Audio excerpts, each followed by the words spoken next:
ආයිබෝවන් අසේලගේ channel එක බොහොම ස්තුතියි නරඹන එකතු වෙන බෙදා හදා ගන්න ඔබ සැමට බොහොම ස්තුතියි.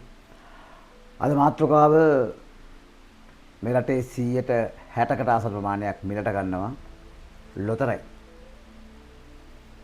මේ මිලට ගන්න ලොතරැයි වල වර්තමානයේ ජයග්‍රහණ ඉතා අඩුයි. උදාහරණයක් ගත්තොත් කෝටි 60ක් තියෙනවා මේ කප්රුක සංවර්ධන ලොතරැයි මල්ලි. මේ ටිකට් එක වෙළඳපොළට ආපු දවසේ ඉඳලා මේකේ පළමු ජයග්‍රහණය තව වෙනතුරු ගිහිල්ලා නැහැ. ඒ සමානම ටිකට් එකක් තියෙනවා ජාතික ලොතරැයි මල්ලේ ගහන එකක් මෙගා පව මේකේ නම් ජයග්‍රහණයේ බහුව දවස්වල ගියා. අපි ඒ සම්බන්ධව දැන් සොයා බැලීමක් කරන කාටද ගිය ජයග්‍රහණය මොකද එතන මේ හිටියේ ඒ චෙක්පත ප්‍රදානය කරනකොට ඉන්න ඕන් නැති අය එතන හිටියා. අපිට ඒ සම්බන්ධව ගැටලුවක් තියෙනවා. අපි ඒක හොයා බැලීමක් කරනවා. ඒ නිසා අපි මේ රටේ පාරිභෝගික අයිතිම ආරක්ෂා කරන්නේ පාරිභෝගික රුපියල් 40ක් දීලා මේක මිලට ගන්නේ දහසක් බලාපොරොත්තු වෙන එහෙම නැතුව ඇඟේ අමාරු නෙමෙයි. ඔයාලා මට වාසනාවක් තුනොත් අපි දන්න විදිහට මේ දැන් උදාහරණයක් ගමු මහජන සම්පත ඔය ලක්ෂ දිනුම් ලක්ෂ 10 දිනුම් සුවිශාල ප්‍රමාණයක් පහුගිය කාලේ ගියා. හැබැයි දැන් ඒක භාගයට භාගයක් අඩු වෙලා තියෙනවා. මේ උදාහරණය. ඔය හඳහන ඔය වගේ පොඩි පොඩි ලොතරැයි ටිකක ජයග්‍රහණ ටිකක් තියෙනවා. ප්‍රධාන ලොතරැයි වල ප්‍රධාන ජයග්‍රහණ නැහැ. ඇයි එහෙම වෙන්නේ? මේ කප්රුක කෝටි 60 ඇදෙන්නෙම නැද්ද? මේකට රුපියල් 40ක් දීලා පාරිභෝගිය ගන්නේ මේක මේ රුපියල් 30 40ක් මේ රුපියල් දැන් මමත් මේ සමාජ අවසර ගන්න. ඒ වගේම මගේ ඉන්න හිතවතුන් මම දන්න වාහනවල අර මේ පුරවල දිනු ටික. හැබැයි අර කොලේ අරන් බල්ලේ වරනකොට ඒ බොහොම ටිකයි තමයි දිනුම් තියෙන්නේ. ඒ නිසා මේවා වෙන්නේ කොහොමද? මේ පිළිබඳව අපි ඉදිරියේදී මේ රටේ පාරිභෝගික ජනතාව දැනුවත් කරන සූදානම් වෙනවා. ඒ නිසා අපිට වහාම මේ සංවර්ධන ලොතරැයි මල්ලේ ඒ වගේම ජාතික ලොතරැයි මල්ලේ මේ මහත්වරු අපේ රටට කියන්න ඕන. දැන් උදාහරණයක් ගන්න සංවර්ධන ලොතරැයි මල්ලේ සභාපතිවරයා වහාම කියන්නේ මේ කප්රුක දිනුම ආරම්භ කරේ කවද්ද? මේ වෙළඳපොළට මේ ටිකට් පත මුද්‍රණය කරලා වෙළඳපොළට දැම්මේ කවද්ද? ඔබතුමා වගේ කියුතු නෑ අපි කියන්නේ හිතුවනේ. දැන් කාලේ කොච්චර ඇයි මේකේ ජයග්‍රහණයෙන් නොගියේ? මොකද්ද හේතුව? කෝටි 60ක් මේකෙනු 118ක් කපා ගන්නවා. මේ මම දන්න විදියට මේ වැට් එක. හරිද? මේ ජයග්‍රහණ ලැබෙන ටිකට් වෙනවා. ඒතකොට මේ ටිකට් එක වෙළඳපොළට එනවා ටැක්ස් එකක් බදු 3ක් වදිනවා. ජයග්‍රහණ කරන් පස්සේ බද්දක් ගන්නවා. ඒ වෙනම කතාවක්. අපි අහන්නේ පාරිභෝගිකයන් මිලට ගන්න රුපියල් 40ක් දීලා සිහින ලෝකයක් මිලට ගන්නේ. ඒක ඊට පසුවදා හැමදාම එයාට ඒක ඇත්තටම කනගාටු හිතෙනවා නම් එතන ගැටලුවක් තිබෙනවා. ඒ නිසා ටිකට් අලෙවි කරුන් අපි විමසීමක් කරා සෑහෙන පහතරෙම ලක් කියලා තියෙනවා. ඒ නිසා මේවා තියෙන්නේ දිනුම් අදිලා ජයග්‍රහණ ලබා දෙන්නේ. ඒ නිසා වහාම මේ ලබා දෙන ජයග්‍රහණ පිළිබඳව අපිට බරපතල ගණේ ගැටලුවක් තිබෙනවා. ඒ නිසා අපි අහන්නේ මේ කප්රුකෝ ටිකට් එක බුදුවම්මේ දැන් දාලා අවුරුදු අඩුම 7කට අවුරුදු 7කට ආසන්න කෝටි 60 දිනුම් වාර 2000 ගාණක්. හරි මේකේ. එතකොට ඇයි මේකේ ජයග්‍රහණ නොගියේ? මේක නම් ඊයේ බද ගියා කියමු. හරි මේ ආණ්ඩුවෙන් පස්සේ මේක ගියේ. හරිද? එතකොට ඇයි මේක? මේක විතරක් නෙමෙයි. ටිකට් වර්ග 16ක් 17ක් විතර තියෙන වෙළඳපොළේ. ඒ අනිකුත් ඒවත් මොකද මම ටිකට් ගන්න කට්ටිය මේ සම්බන්ධ දහස් කර විමසුවා. ඒ වගේම අලෙවි කරුණ අවදාස් විමසුවා. ඒ වගේම ලොතරැයි මේ සංගමයට සම්බන්ධ නියෝජිතව කතා කරලා ඇහුවා. ඒ සියලු දෙනාම කිව්ව ප්‍රශ්න තමයි මේකේ ආරම්භයේ මේ දක්වා පළමු දිනම ගිහිලා නැහැ කියලා. ඒ නිසා ඒ සම්බන්ධව අපි පාරිභෝගික ඔබේ අවධානය ලක් කරනවා. කතිකාවතක් හදාන්න. මේ සම්බන්ධ අදහස් පළ කරගන්න. ඔයගොල්ලෝ කමෙන්ට් කරන්න. ඔයාලගේ වෝල් එකේ මේක ලියන්න.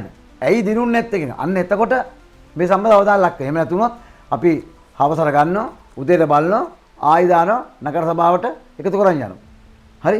ඒ නිසා මේ බලාපොරොත්තු ගන්න. මේ බලාපොරොත්තු ගන්න මේවා. හරි? ඒ නිසා විශ්වාසය පවතු ගන්න බෑ. මොකද මීට කලිනුත් මේ ලොතරැයි සම්බන්ධව මම මැදිහත් උනේ. මොකද මේ ලොතරැයි මණ්ඩලයේ ලක්ෂ ගාණක් වියදම් කරලා මාසික කුලිය මත පෞද්ගලික ගොඩනැගිල්ලක ඉන්නේ. හරිද? ඒතකොට තවම දැන් ආණ්ඩුව අවුරුද්දක් යනවා. ඉතින් මේවා හදන්න නිශ්චිත තැන් තියෙනවා. මේ සියලු දේවල් මම මේ සම්බන්ධ මැදිහත් වෙනවා. මොකද මේ සංවිධානයත් එක්ක මම හිටපු හින්දා. හරි?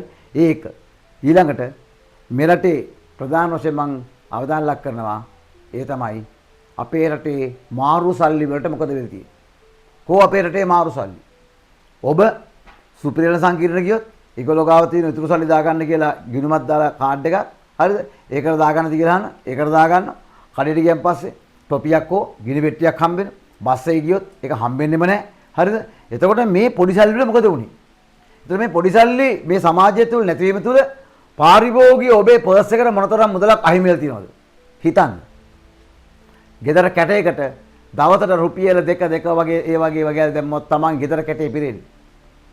දැන් සුපිරිලන් සංකීර්ණවල ඒකට දෙනවා හිලව් වෙන්න බඩු බිස්කට් අර මේවෙන් අඩු කරලා මිල. ඒක මේ ගමේ toy කඩේ තොක් කඩේත් ගන්න පුළුවන්. මේ මම බඩු ගන්න කඩයක් තියෙනවා රත්නල් දෙනි. ඒ කඩේත් ඔය බිස්කට් එක 350 ගාප එක දෙනවා 290ට අඩුවෙන් දෙනවා. ඉතින් එහෙමවත් ඒ ඒගොල්ලෝ ඉතුරු සල්ලි තියාගන්න කාඩ් දාලා නැහැ. ඒ නිසා මේවා බරපතල ප්‍රශ්න. ඒ නිසා අපි නව දියවර්ණ ලැබෙරුපත් වෙන දැන් ආසන්නයි. ඒ සම්බන්ධ විවිධ මතවේද කතාවක් තියෙනවා. අපි බලාපොරොත්තු වෙනවා දළදා මාලිගාව, කතරගම, සමන් දේවාලය ඇතුළු මේ ප්‍රධාන මෙන්න මේ බස්නායක නිලමවරුන්ගේ මේ අලුතෙන් පත් වෙන එකෙන් මේ එකතු වෙන පොඩි සල්ලි වලට ඔයගොල්ලෝ මොකද කරන්නේ? ඒක මාසික වෙළඳ පොලට එවන ක්‍රමවේදය මොකද්ද?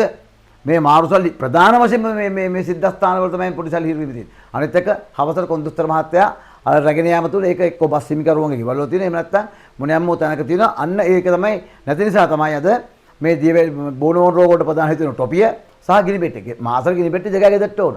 හැබැයි ගිනි පෙට්ටිය 25ක් විතර තියෙන ගෙදර. ඇයි? මාරු සල්ලි වලට. ගිහින් බලන්න අපි සුපිරිල සංකීර්ණයට මාසෙට මේ වතා 30ක් ගියොත් රුපියල ගන්න තිබ්බොත් රුපියල් 30ක් එයාලා ගාව. ඒකට බිස්කට් එක අරගෙන අඩු කරලා ඒක ගමේ ටොක් කරේ තියෙනවා. ඒකනේ මේ කතාව.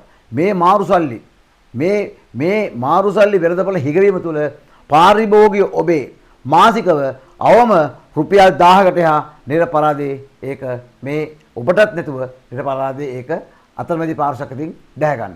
ඔබේ අවධානය ලක් කරගන්න. ඒ නිසා අසේලගේ නාලිකාව පාරිභෝගික කෙලින් කරන පෝෂණය සපිරි මේ සමාජය තුළ සිදුවෙන මේ රටේ ජනතාවට නිවැරදි පෙන්වන නාලිකාවක් ජනගත කිරීමේ කාර්යභාරය ඔබ සතුයි. මේ සබ්ස්ක්‍රයිබ් කිරීමේ කාර්යය ඔබ සතුයි. තවත් කෙනෙකුට පෙන්නලා ඒ මේ ග්‍රාහය අතර එක් කිරීම ඔබ සතු කාර්යභාරය.